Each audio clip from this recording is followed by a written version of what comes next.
சுகருக்கு மருந்தே இல்லைன்னு சொல்றாங்கல்ல. 6 மாதங்களா சுகரே இல்லாம இது சித்தா வைத்தியம் தான் முடியும். உணவு என்பது தாவரத்திலிருந்து வரக்கூடியது தான் நம்ம சாப்பிடணுமே தவிர விலங்குகளை வதை செய்து சாப்பிடக்கூடாது அப்படின்னு திருக்குறள் சொல்லுது. வாழ்க்கையில உங்களுக்கு நன்மை ஏற்படணும் அப்படின்னா சித்த மார்க்கத்துல நீங்க சரியா வந்தீங்கன்னா எல்லா நோய்க்கும் மருந்து பஞ்சபூதப்படின்னு சிரஞ்சீவின்னு அதுக்கு பேர் வச்சுருக்காங்க. சிரஞ்சீவினா என்றும் இளமையா இருக்கும். முடியுமா அப்படின்னா அந்த பொடி போட்டு குளிச்சாலே நீங்க எவ்வளவு சுகமா இருந்தாலும் குளிச்ச உடனே ஃப்ரீ ஆயிருக்கு.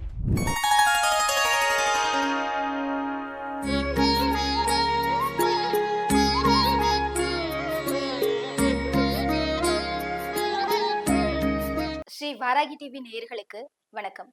தொடர்ந்து நம்ம சேனல்ல ஆன்மீகம் மற்றும் ஜோதிடம் சார்ந்த நிறைய விஷயங்கள் பார்த்துட்டு இருக்கோம். அந்த வகையில இன்னைக்கு நம்ம கூட பிரபஞ்ச ஜோதிட ஆராய்ச்சியாளரும் பாரம்பரிய வைத்தியருமான ராஜசூரியன் சார் தான் இருக்காங்க. ஸோ அவர்கிட்ட நிறைய விஷயங்கள் கேட்டு தெரிஞ்சுக்க போறோம். பேசலாம். வணக்கம் சார். வணக்கம்.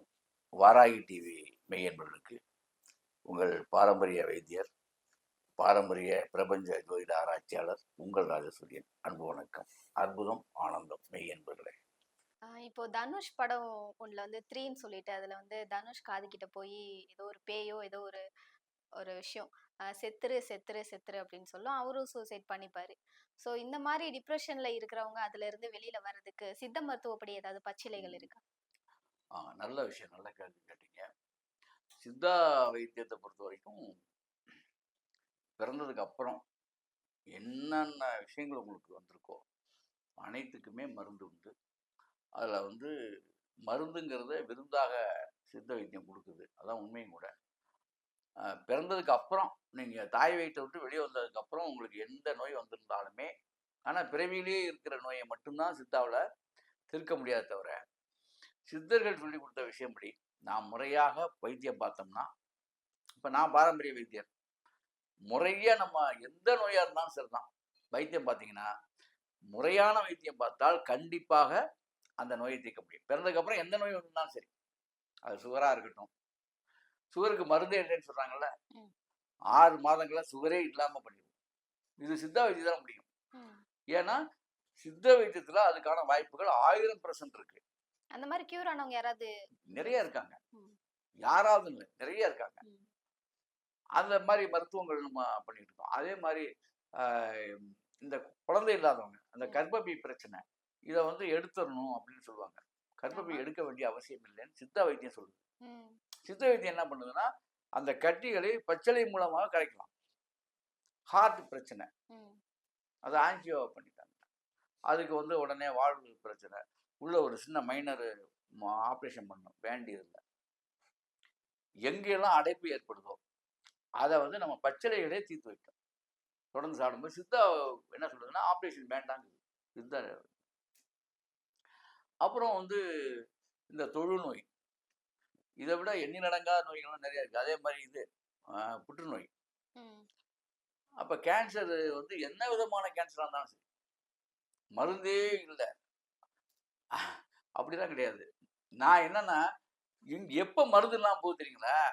இப்ப நம்ம வந்து ஒரு வைத்தியம் பார்த்து சித்தர்கள் சொன்னபடி ஒரு வைத்தியம் கொடுத்துட்டு அதுக்கு நாங்க பத்தியம் சொல்லுவோம். சித்த வைத்தியம் பூரா பத்தியம் இருக்கணும். இப்போ வந்து நீங்க புற்றுநோய்க்கு கெட்டி தயிர் சாப்பிடக்கூடாதுன்னு நான் சொல்றேன். அது மாதிரி அவர் இருக்கணும்.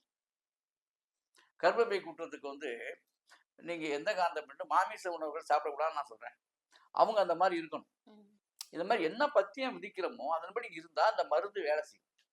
இப்ப இவங்க எல்லாமே இன்றைக்கு அவங்க கட்டுப்பாடு பண்ண முடியாம எல்லாமே இலதலை கொடுங்கன்னு சொல்லி வாங்கி சித்த வைத்தியத்துக்குள்ளே உள்ள வந்துட்டு பத்தியமும் இல்லாம போகும்போது சத்தியமாக அது அது வந்து பயன் பெறாது, பயனுக்கு வர்றது இல்லை. அப்ப பயனுக்கு வராம ஏன் போகுது? நாம் வந்து சொன்னபடி பத்தியம் இல்லை. சித்த வைத்தியம் கரெக்டு தான், சித்த வைத்தியம் மட்டும்தான் சுத்த வைத்தியம். ஏன்னா உங்களுடைய உணவுப் பொருள் அது.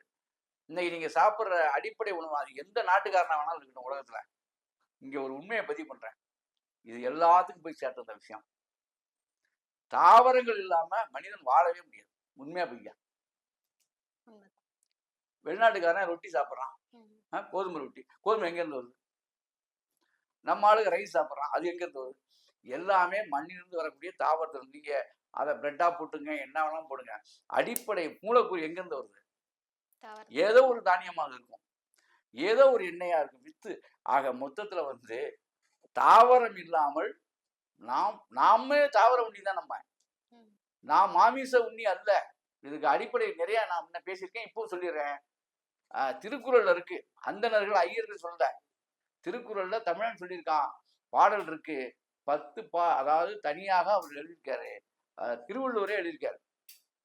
புலால் மறுத்தல் அப்படின்னு ஒரு அதிகாரம் இருக்கு.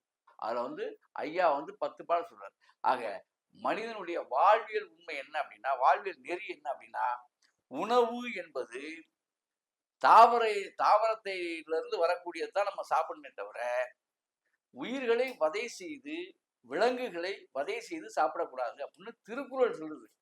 அதாவது இந்த தாவர உணவுகள், இந்த தாவரத்தின்படிதான் எல்லா விதமான நோய்க்கும் தீர்வு ஏற்படுது. அதுதான் சித்த வைத்தியத்துல பச்சளையில கொடுக்குறோம். தாவரங்கள் தானே கொடுக்குறோம். வேற என்ன கொடுக்குறோம் நாங்க?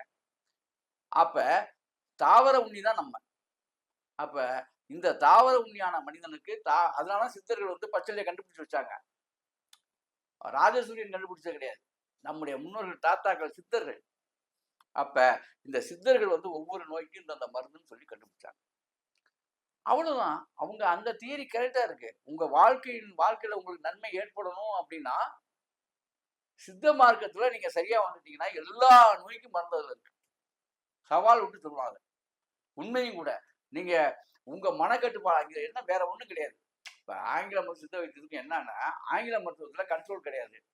அவங்க மருந்து கொடுத்து ஏதோ சரி நீங்க போங்க இதை மாத்திரையை போட்டுங்கம்பாங்க. திரும்ப நீங்க சாயங்காலம் போயிட்டு ஐயா வயிற்று வலிக்கணும் அதுக்கு ஒரு மாத்திரையை கொடுப்பாங்க. சித்த வைத்தியத்துல என்ன பண்ணா ஒரு நோயின்னு வந்துட்டா நாங்க என்ன சொல்லுவோம்னா இதெல்லாம் சாப்பிடக்கூடாதுன்னு கண்டிஷன் போடுவோம். அது உங்களுக்கு நிறைய பேருக்கு பிடிக்காது, முடியாது. அதனால நீங்க எடுத்துருவீங்க. அதான் பிரச்சனை. சித்த வைத்தியத்துல வந்து கண்ட்ரோல் இருந்தா நோயே தீர்ந்து போயிடும். அதனாலதான் சுகர்ல இருந்து எல்லாத்துக்கும் மருந்து இருக்கு. எல்லாம் அனைத்துமே தீரும். அதான் உண்மையும் கூட. அப்புறம் இந்த டிப்ரெஷனை பத்தி பேசணும் அப்படின்னா, இப்ப டிப்ரெஷன் அப்ப மன உளைச்சலுக்கு மருந்து இருக்கானா? கண்டிப்பா இருக்கு. தூக்கத்துக்கு மருந்து இருக்கா? தூக்க மாத்திரை போட்டாதான் தூக்கம் வருது எனக்கு. உங்க சித்தாவில் இருக்கா? இருக்கு. அற்புதமான மருந்தெல்லாம் இருக்கு. கசகசா, ஜாதிக்காய், லிமிட்டுக்கு மேல போச்சுன்னா ரொம்ப நீங்க ஆழ்ந்த நிலைக்கு போயிருவீங்க, கோமாக்கு போயிருவீங்க. இதை விடவா போதும். அதெல்லாம் சில நாடுகள்ல தடை செய்யப்பட்டிருக்கு. கசகசாவே எடுத்துட்டு போக முடியாது சில நாட்டுக்கெல்லாம். குடமுக்கு போற கசகசா தான் லிமிட். அந்த கசகசாவோட எதை பயன்படுத்தி கொடுத்தால் அவர் தூங்குவாருங்கிறது எங்களுக்கு தெரியும். சில வழி உள்ள மக்களுக்கு அந்த மாதிரி பேஷண்ட்டுகள்லாம் எங்கள்கிட்ட வரும்போது நாங்க கசகசாவை பயன்படுத்துவோம். ஆனால் அவங்க தூங்கணுங்கிறதுக்காக. கெமிக்கலுக்குள்ள போறதே கிடையாது. எங்களுக்கு அம்மிக்கல் தான் மருந்து அரைப்பு. கெமிக்கல் போறதில்லை. ஆகவே அன்பர்களே, இப்ப நம்ம வந்து சித்தாவில் வந்து ஏகப்பட்ட நல்ல விஷயங்கள் இருக்கு. ஒன்றும் இல்லை, சோப்பு ஷாம்பு பயன்படுத்தக்கூடாது நாங்கள் சொல்லுவோம். குளியல் பொடி இயற்கையான பொடி இருக்கு. இப்ப நாம வந்து இப்ப ஒவ்வொருத்தரும் எல்லா சித்த வைத்தியரும் கொடுக்குறாங்க. இப்ப நாமும் அதை தரும். அப்ப அந்த சித்த வைத்தியத்துல என்ன என்ன முறை நாங்க சொல்லுவோம் அப்படின்னா, ஒரு முறை நீங்க குடிச்சாலே இப்ப நாங்க ஒருபடி சித்த சொன்னபடி நாங்க பண்ணிருக்கிறது என்னன்னு கேட்டீங்கன்னா, பஞ்சபூத பொடின்னு ஒன்று இருக்கு. சிரஞ்சீவின்னு அதுக்கு பேர் வச்சிருக்காங்க. சிரஞ்சீவினா என்றும் இளமையா இருப்பது. முடியுமா அப்படின்னா, அந்த பொடி போட்டு குளிச்சாலே நீங்க எவ்வளவு சோர்வா இருந்தாலும் குளிச்ச உடனே ஃப்ரீ ஆயிருவீங்க. ஆனா ஷாம்புல அது வருமா? ஆக இது எல்லாம் மூலிகை தான் கம்ப்ளீட்டா. பெரிய விஷயம் இல்லை. அது சும்மா தண்ணியில கலக்கிட்டு அப்படியே உடம்புல அப்ளை பண்ணி தேய்ச்சிட்டு குளிச்சிடுறது. அதே மாதிரி உடம்புல ரொம்ப சுத்தமாகவும் இருக்கும். வேர்வை வாடே வராது. அதே மாதிரி ஒரு நறுமண கம்மனம் அந்த இடத்துல. இது வந்து நேச்சர். நான் சொல்றது வந்து இயற்கை எல்லாமே. ஆக இப்படித்தான். இது மாதிரி எல்லாத்துக்கும் விஷயம் இருக்கு. ஆக இப்போ ஒண்ணும் இல்லை, இந்த டிப்ரெஷனுக்கு வந்து பஞ்சபூத மருந்துன்னே இருக்கு. இந்த பஞ்சபூத மருந்து, பஞ்சபூத பொடி அதுக்கு பேர். இந்த பஞ்சபூத பொடியை 48 நாள் தொடர்ந்து கொடுத்தோம்னா எவ்வளோ பெரிய மன உளைச்சல் கூடன்னு தெரிஞ்சிடலாம். இதுதான் உண்மை. அப்ப இந்த பஞ்சபூத பொடி வந்துட்டாலே எவ்வளவு நமக்கு அதான் பயம், வாழ்க்கையில ஒரு பயம் இருக்கும், அச்சம் இருக்கும். டிப்ரெஷன் மட்டும் இல்லை, ஒரு நிம்மதியே இல்லாமல் இருப்போம். அவர்களுக்கு கூட இந்த பஞ்சபூத பொடி சந்தோஷம். அது என்ன சார் பஞ்சபூத பொடி? பஞ்சபூத பொடி அப்படின்னா, பஞ்சபூதங்களுக்கு உண்டான இலை இருக்கு, தாவரங்கள் இருக்கு. காற்றுக்கு உள்ள தாவரம் ஒன்று இருக்கு. எல்லாருமே அதான் வந்து இந்த இயற்கையுடைய இது. இப்ப தண்ணிக்கு உள்ள தாவரம் இருக்கு. அந்த தாவரத்தை எடுத்து நீங்க தண்ணியில போட்டீங்கன்னா தண்ணி வந்து இது மாதிரி ஆயிடும். இந்த என்ன சொல்றது, அந்த நுங்கு, இந்த ஜல்லின்னு சொல்லுவாங்களே, ஜல்லியா அது என்னது, ஆமா. அது மாதிரி ஆயிடும். அந்த அந்த அந்த இலையை நீங்க போட்டாலே தண்ணி அந்த மாதிரி ஆயிடும். இலை தான், இலையை எடுத்து நீங்க போட்டாலே தண்ணி கெட்டியாயிடும். இது நீர் முள்ளி. நீர்முள்ளின்னு ஒன்று இருக்கு, அது பேரே தான் நீர்முள்ளி. இது மாதிரி 5 வகையான காற்றுக்கு இருக்கு, நெருப்புக்கு இருக்கு. நெருப்பு இலைன்னு ஒன்று இருக்கு. அதை தொடர்ந்து ஒருத்தன் உள்ள சாப்பிட்டானா வயிற்றுல இருக்க கட்டியெல்லாம் அறுத்துக்கிட்டு வெளியே வந்துடும். இதெல்லாம் பச்சிலைகளே இருக்கு. நீர், நெருப்பு, காற்று, நிலம், ஆகாயம் கூட இருக்கு. அந்த ஆகாய பச்சிலை தான் வந்து மனசுக்கு.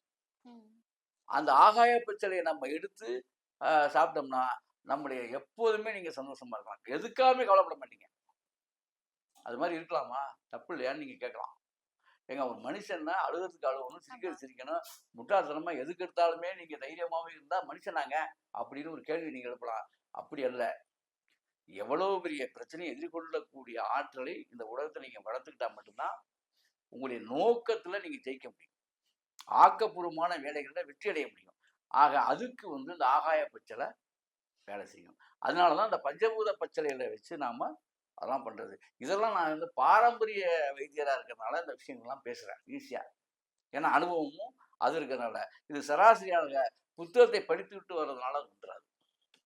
ஏன்னா ஏகப்பட்ட விஷயங்கள் கொஞ்சம் நெஞ்சம் இல்லை. நாம திருவள்ளுவரே கட்டுறது கை மண்ணாளர்னு சொல்லிட்டாரு. முக்காலமா இந்த ஞானியே சொல்லும் போது நம்மளாம் என்ன சும்மா கொஞ்சோண்டு. ஆக இப்படி பார்க்கும்போது இந்த பஞ்சபூத பச்சலை டிப்ரெஷனை சரி பண்ணும். அப்ப இந்த பஞ்சபூத பச்சலைக்கு அவ்வளவு பெரிய ஒரு வைப்ரேஷன் பவர் இருக்கான இருக்கு. பைத்தியங்களை சரி செய்ய முடியும். பைத்தியத்துக்கு வைத்தியம் பார்க்க இந்த பஞ்சபூத பொடி பயன்படும். ஆக இப்படியெல்லாம் இருக்கு. ஆகவே அன்பர்களே, இப்படி செய்து அப்படி வாழுங்கள்னு நம்ம சொல்லலாம். சொல்றதுக்கு என்ன காரணம், இந்த சித்தர்கள் சொல்லி கொடுத்த அந்த பச்சளை தெரிஞ்சதுனால நம்ம தைரியமா சொல்றோம். நாங்க தெரியல என்ன சொல்லுவோமா. ஆக இதுல இருந்து நமக்கு என்ன தெரிய வருது அப்படின்னா, பச்சளைகள் தாவரங்களை வச்சுக்கிட்டு நம்ம ஒரு மேன்மையான நிலையை அடைய முடியும். சில தாவரங்களுடைய வேர்களை பயன்படுத்தியே வாழ்க்கையை மாத்திக்க முடியும். அதான் மாந்திரிகம். சில தாவரங்களை எந்தெந்த நீங்க வந்து ஒரு பௌர்ணமி தீயில பிறந்துறீங்க, இல்ல ஒரு அசமிதியில பிறந்துறீங்க அப்படின்னா அதற்குரிய அந்த திதிக்கு தகுந்த மாதிரி திதி தாவரம்னே இருக்கு. அதாவது திதி பச்சளைன்னு சொல்றதுல உங்க திதிக்கு ஒரு பச்சளை இருக்கும். அந்த பச்சையுடைய வேற அதே திதியில காப்பு கட்டி எடுத்து தாயத்தை அடைச்சு நீங்கள் போடும் பொழுது உங்கள் வாழ்க்கை மாறும். அது சாதாரணமா பார்க்கலாம். இதெல்லாம் நம்முடைய முன்னோர்கள் பயன்படுத்தியது. இதை சொல்லித்தரவோ சொல்லவோ ஆள் இல்லை. இந்த உண்மை நிலை தெரியாதனால. ஆனா இதெல்லாம் சொல்லிட்டு இருக்கான், அவனுக்கே தெரியாம இது வந்து யாரும் யாரும் பண்ணிட்டு இருக்கான். ஆனா அந்த விஷயம் என்னன்னு ரொம்ப பேருக்கு தெரியாது. ஆக செய்யறவன் தான் பொய்யே தவிர செயல்பாடு என்பது உண்மை, முன்னோர்களால் சொல்லப்பட்டது. நீங்க கேட்ட கேள்விக்கு எல்லாமே சாஸ்திரம் உண்மையா உண்மை, பேய் இருக்கிறது உண்மையா உண்மை, மாந்திரிகம் உண்மையா உண்மை, எல்லாமே உண்மை. ஆனா இது உண்மையிலேயே முறையா தெரிஞ்சவன் செய்யும் போது உங்களுக்கு கிடைக்கும் நன்மை. நிச்சயமாங்க சார். உங்களோட நேரம் ஒதுக்கி நிறைய விஷயங்கள், நிறைய பயனுள்ள தகவல்கள் எங்களுடைய நேயர்களுக்காக பகிர்ந்துக்கிட்டீங்க. நன்றி சார்.